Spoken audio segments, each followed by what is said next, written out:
सोचिए, एक नदी जो अब है ही नहीं, वो कैसे एक पूरे वंश की पहचान बन सकती है? एक ऐसी पहचान जिसकी जड़ें हजारों साल गहरी हों।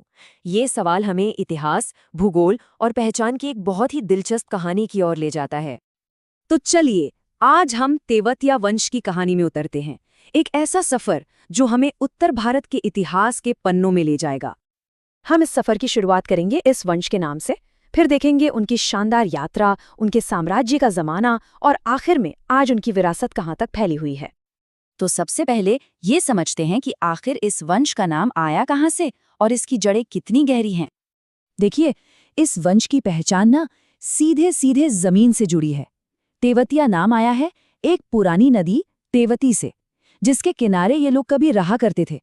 अब सोचिए, आज वो नदी तो सूख चुकी है, लेकिन उसका नाम इस पूरे वंश की पहचान बनकर हमेशा के लिए अमर हो गया। लेकिन बात सिर्फ नाम की नहीं है। तेवतिया वंश 84 जाट वंशों में तीसरा सबसे पुराना वंश माना जाता है। मतलब उनका इतिहास 2400 साल से भी ज्यादा पुराना है। ये बात उन्हें इस इलाके के सबसे पुराने समुदायों में से एक बना देती है। अब चलते हैं कहानी के अगले पड़ाव पर। ये वो दौर था जब इस वंश ने अपने पुश्तैनी घर से निकलकर नए ठिकाने बसाए। देखिए, हर बड़ी कहानी की तरह इस वंश के फैलने के पीछे भी कुछ दूर की सोचने वाले लोग थे। उन्होंने सिर्फ नई जमीन नहीं खोजी, बल्कि वहां नए गांव बसाए, जिससे इस वंश की जड़ें और भी मजबूत होती चली गईं।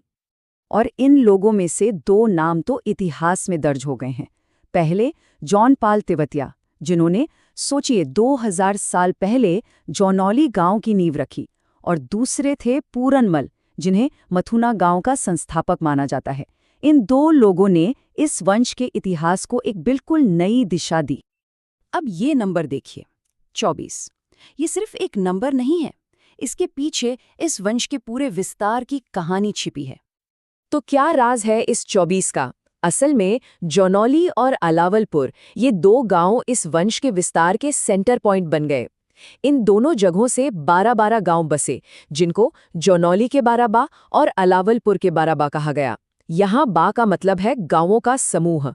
तो इस तरह इन दो जगहों से 24 गांवों का एक पूरा नेटवर्क तैयार हो गया। और अब आते हैं कहानी के उस हिस्से पर जहां तेवतिया वंश अपनी ताकत के शिखर पर पहुंचा। हर बड़े साम्राज्य की शुरुआत एक छोटे से लेकिन बहुत ही जरूरी कदम से होती है, और यहाँ भी कुछ ऐसा ही हुआ। गोपाल सिंह, उनकी नेतृत्व में इस वंश ने सीही नाम की एक बहुत ही स्ट्रैटेजिक जगह पर कब्जा कर लिया।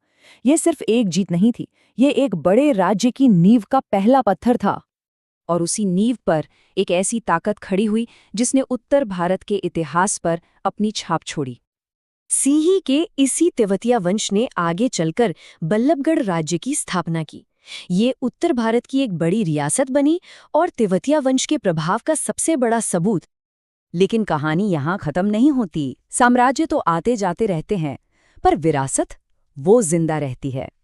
चलिए देखते हैं कि शासकों से लेकर आम लोगों तक उनका प्रभाव कैसे बना रहा।